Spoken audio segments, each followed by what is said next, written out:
Okay, my name is Leigh Interview. I'm from Aotearoa, New Zealand.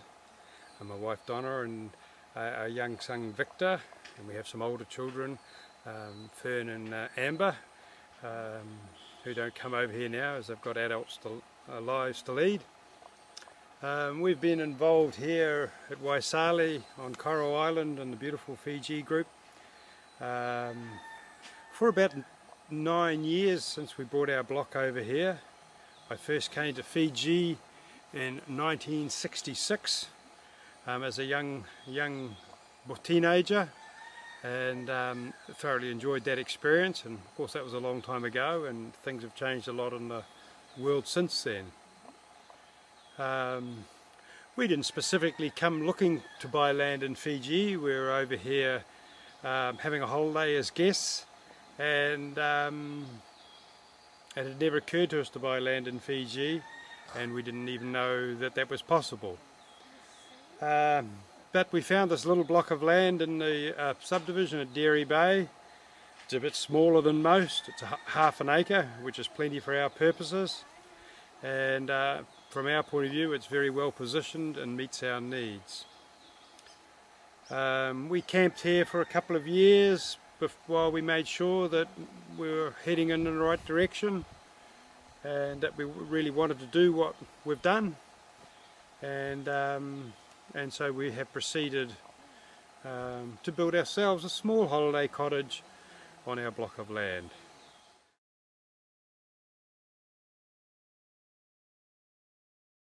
We've had a lot of fun doing it. It's had its challenges.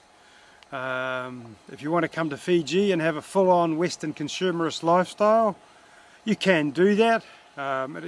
It's an extremely aggravating way to go about it, I would think. You want to have, I found that to have a blend between being a Western consumer and a Fijian local is a very good way to approach things. Our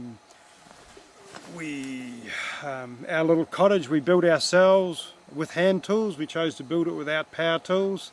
We could have had a generator and power tools, but we preferred to just potter along and not have the noise of the generator and have to worry about getting fuel and everything onto the island. But all these logistics of supplies have got a lot easier, and it's certainly a lot easier to keep yourself stocked up with things. Building costs are not much different than anywhere else in the world. A bit like, dare I say that name, a McDonald's burger. You can say similar sort of pricing all over the world. Freight is an issue. It costs you probably 20 to 25% of your building cost will be freight, getting your stuff delivered from Suva to the island. There's good quality building materials. You can get anything you want from a construction point of view. There's probably less range from a finishing point of view in relation to bathroom wear unless you import it, although there is stuff available, but it is costly. We have found this part of Fiji on Koro Island to be very gentle, quiet, loving people. We feel like we're made some good friends over here amongst the foreign people that are living here and also amongst the Fijians. We don't always all agree with either some of the Fijians or some of the other residents, but everything is polite and respectful, and we get along well. I find that the Fijians are extremely polite people. You almost never hear a voice raised in anger. You hear laughter and singing often, if not constantly, and they're a delight to be around. There are cultural differences, but that's what you come here for. That's part of the process. Mm-hmm. I'll pause again for a second. Yeah, no problem. Okay. Our young son Victor, who is 7 years old now, he wasn't even a twinkle in my eye. Well, he was a twinkle in my eye, I suppose, but he hadn't been thought of when we first brought the land over here in Koro. So he's been coming here since he was a baby. He's been running around naked on the beaches, and the Fijians are fantastic. Male and female, they're just fantastic with young children. They treat him like a little prince.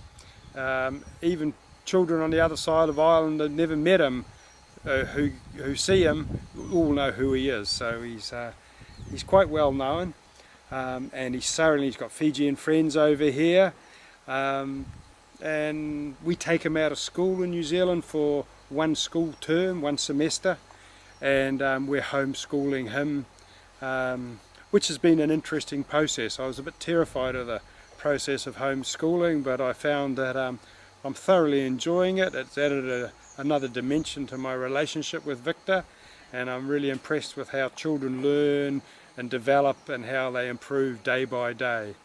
It is a bit testing to my patience at times, but that's all part of the journey. One of the reasons we've come to Fiji is to escape our winter, and also because we're very keen gardeners, and it's a real challenge to learn how to garden in a tropical environment in Fiji as compared to a temperate and subtropical climate in the far north of New Zealand where we live. Some people come to this part of Fiji from overseas with sort of a bit of a survivalist, a get away from it all mentality, and whilst I can understand the logic in that for some people, it's not a great motivation for me, but living sustainably is a great motivation, and it's reasonably easy to do that here. We drink, fresh drinking water that we capture and filter. We have sustainable toilet systems. We have our own drainage systems we've created on the block. We're growing some of our own food. We're not self-sufficient. I don't really think that's an objective or a realistic objective anywhere in the world. You exist by grace and with the support of your community and your friends within the community. And that's no difference in Fiji as it is anywhere else in the world. You're all dependent on each other to some degree. So letting some of the Western belief systems, remembering to share, not to be fearful and greedy, to give a little bit more than you need to in life to make up for the arseholes that give nothing, is a pretty important part of our philosophy and the way we approach things. In relations to costs of construction, materials are the same pretty much all the world over. Labour is a little bit cheaper here for casual labour and for carpentry work.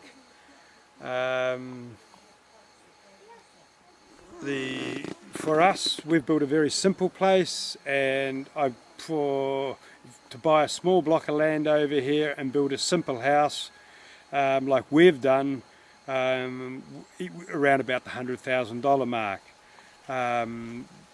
You can spend more than that for a bigger property, but you can certainly get yourself onto a block of land and with a habitable cottage in it for $100,000. Doing a certain amount yourself and helping out. If you want a more complete house, you probably put another $50,000 on that. But that's very achievable. Living costs here, you eat less because it's warm. You can't spend as much because there's nowhere to spend it. Once you're on the island, you get involved in other things. So we actually save money coming here. The big saving for us is that we don't run vehicles over here. We prefer to walk. We're fairly central where we're located. We can walk to everywhere we need to go, and I thoroughly enjoy a non-vehicle lifestyle. So for us, it costs us less to stay here than it does to stay in New Zealand. No question about that.